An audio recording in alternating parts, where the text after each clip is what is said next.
Bitcoin has created the monetary revolution, whereas Ether has created and is hosting the financial services revolution. So just to put a finer point on that, Bitcoin is the first global, digital, decentralized, private, meaning no government oversight, rules-based, that's critical, rules-based monetary system in history.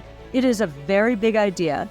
And when we split the two opportunities between Bitcoin and Ether, we believe that in 2030, Bitcoin will have a network value or a market cap of about $20 trillion compared to really 650 to 700 billion right now. And Ether will have a value or a market cap closer to 5 trillion. What changed this year, and I'll focus on Bitcoin first, was during the regional bank crisis in the US in March. It was very interesting to see and watch Bitcoin appreciate as the regional bank index was imploding. So Bitcoin went from 19,000 to nearly 30,000, up 50%. What does that tell us about Bitcoin now? Most people understand or believe it is a risk-on asset, meaning it does well when the appetite for taking risk picks up. Now we have evidence that it is also a flight to safety vehicle, or in Larry Fink's words, a flight to quality vehicle. That is very, very interesting. That's better than gold, actually. This is digital gold in a way, but it's better than gold because when risk appetite picks up, it usually leaves the gold, in a more subdued mode. Cash leaves and moves into other assets. That doesn't happen with Bitcoin. So that was very interesting.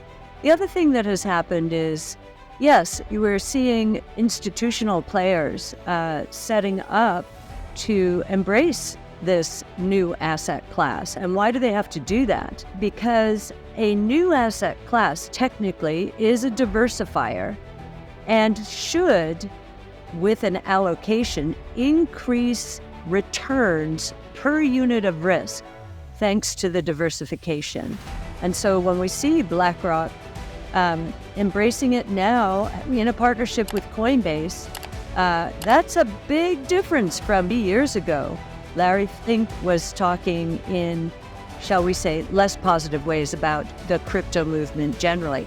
And then we have someone like Stanley Druckenmiller, a very well-known and well-regarded asset manager, who is basically saying, I own gold, I don't own Bitcoin, but I probably should own Bitcoin because it is now a brand.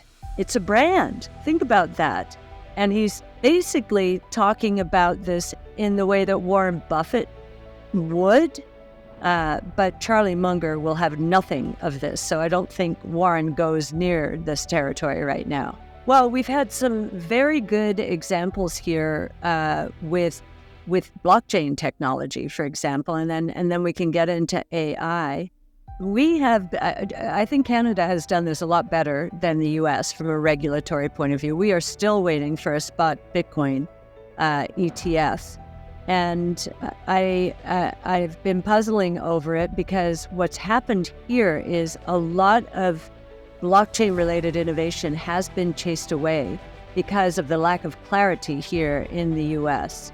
I think that's about to change. I do think we're going to get a spot Bitcoin ETF, and that will be the seal of approval, the SEC seal of approval that will motivate or be the last obstacle that they'll overcome in terms of moving into this new asset.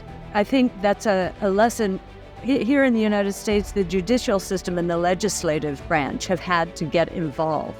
So that's the good thing about checks and balances, but it's taken a while. In terms of artificial intelligence and just looking at the executive order that the President Biden put out a few weeks ago, our fear is that it's going to shut down the open source AI movement. And if you look at the performance increases of the private models, large language models, versus the open source large language models, the actual performance today, the privates like OpenAI, the best. GPT-4, no one's beating it right now. However, if you look at the slope of improvement, it does appear that open source is improving faster than closed source. And we saw the drama over the last week with OpenAI throwing out Sam Altman and coming back. Really imagine enterprises that have flocked to OpenAI because of its link with Microsoft saying, wait a minute, what's going on? Are we leaving our financial future and technology future in the hands of this unstable situation? And that's why I think Sam is back at OpenAI, because Microsoft wanted it and all of the investors wanted it. But it has put a question mark in the minds of enterprises. Wait a minute, this is not as stable. There are real people involved here.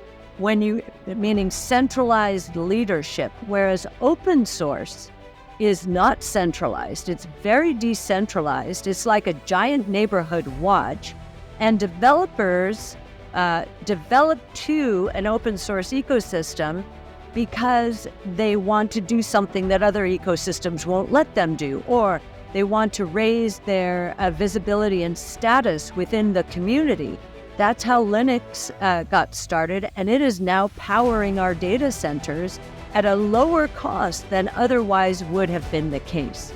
And so we believe that this executive order could hamper the open source movement and leave the movement in the hands of those with the big money, the big platforms.